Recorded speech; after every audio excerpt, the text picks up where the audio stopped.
Assalamualaikum warahmatullahi wabarakatuh. Perkenalkan, nama saya Lisa Marni, NPM 20170120015. Di video kali ini saya akan menjawab pertanyaan Bapak yang mana pada pokok pembahasan kita yaitu tujuan, manfaat, komponen, dan prinsip sistem surveillance.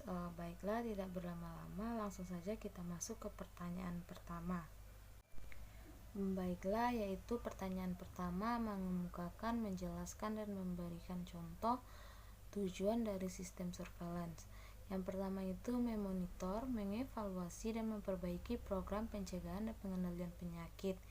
Yang kedua, menyediakan informasi untuk menentukan prioritas, pengembalian kebijakan, perencanaan, implementasi, dan alokasi sumber daya kesehatan.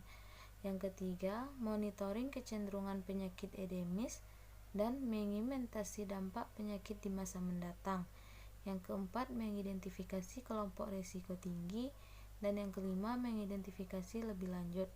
Baiklah, contohnya di kali ini yaitu saya akan mengambil pada poin pertama mengenai permasalahan dan prioritas penguatan sistem surveillance ibu hamil, bayi, dan balita di Kabupaten Sumbawa, Provinsi NTB, yaitu permasalahan terjadi mulai dari sumber daya yaitu ibu hamil dan balita saat pengumpulan data, saat pencatatan dan pelaporan hingga data dan informasi menjadi output yang dipublis. Alternatif penguatan sistem yang telah diidentifikasi adalah pembuatan basis data, analisa data sederhana, peningkatan monitoring dan evaluasi, pembentukan form verifikasi data dan perbaikan sistem penyimpanan data. Perhitungan prioritas penguatan sistem surveillance terpilih analisa data secara sederhana menjadi alternatif yang paling memungkinkan dilaksanakan. Baiklah, selanjutnya pertanyaan kedua yaitu mengemukakan, menjelaskan, dan memberikan contoh manfaat dari sistem surveillance. Yaitu manfaat dari sistem surveillance itu sendiri yaitu mengetahui gambaran epidemiologi masalah kesehatan atau penyakit. Yang contohnya dengan sistem surveillance yang terstruktur, kita dapat mengetahui data mengenai pasien yang terkena COVID. Yang kedua, menetapkan prioritas masalah kesehatan. Yang ketiga, perencanaan program. Contohnya, kenaikan angka stunting dilihat melalui data yang didapat dari sistem surveillance. Yang keempat, mengetahui cakupan pelayanan kesehatan. Yang kelima, kewaspadaan dini terjadinya KLB, yang mana KLB itu suatu keadaan di mana terjadi peningkatan frekuensi suatu penyakit dalam periode waktu tertentu. Contohnya penyakit diare, penyakit yang dapat diimunisasikan, dan penyakit infeksi saluran pernafasan.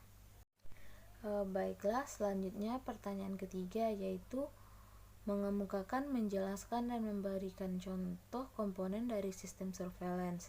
Yang pertama, pengumpulan atau pencatatan kejadian data. Pada hal ini nantinya akan dilakukan pencatatan insidensi terhadap population at risk berdasarkan laporan rumah sakit, puskesmas, dan lain sebagainya. Contohnya dilakukan pencatatan terjadi penyakit COVID-19 atau KLB. Yang kedua, pengelolaan data. Pada hal ini nantinya akan dilakukan pengolahan data untuk dapat memberikan keterangan yang berarti. Contohnya data COVID-19 yang diperoleh disusun sedemikian rupa untuk dianalisis, bisa diolah dalam bentuk tabel grafik ataupun peta dan gambar.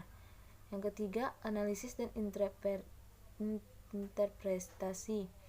Data yang telah disusun dan dikomplikasi selanjutnya dianalisis. Contohnya, analisis terhadap data COVID-19. Yang keempat yaitu perencanaan penanggulangan kasus dan program pelaksanaannya. Contohnya dilakukan penyebarluasan data COVID setelah dianalisis. Yang kelima yaitu evaluasi. Hasil evaluasi terhadap data selanjutnya dapat digunakan untuk perbaikan atau kepentingan di masa akan datang. Contohnya dilakukan evaluasi terhadap data COVID-19. Baiklah, keempat yaitu pertanyaan terakhir, yang mana pertanyaannya mengemukakan, menjelaskan, dan memberikan contoh prinsip dari sistem surveillance. Yang pertama itu sederhana.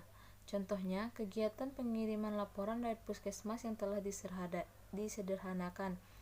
Yang kedua, kepekaan. Contohnya, data nanti akan tergambar faktor-faktor yang mempengaruhi terjadinya COVID seperti proporsi penderita penyakit. Yang ketiga, stabilitas data, yaitu contohnya kehandalan pihak bersurvei dalam pengumpulan data. Yang keempat yaitu ketetapan waktu, contohnya ketetapan deteksi serta pelaporan data mengenai COVID. Baiklah, sekian penyampaian dari saya. Apabila ada salah dan janggal, saya mohon maaf. Saya undur diri. Wabillahi taufiq wal hidayah. Wassalamualaikum warahmatullahi wabarakatuh.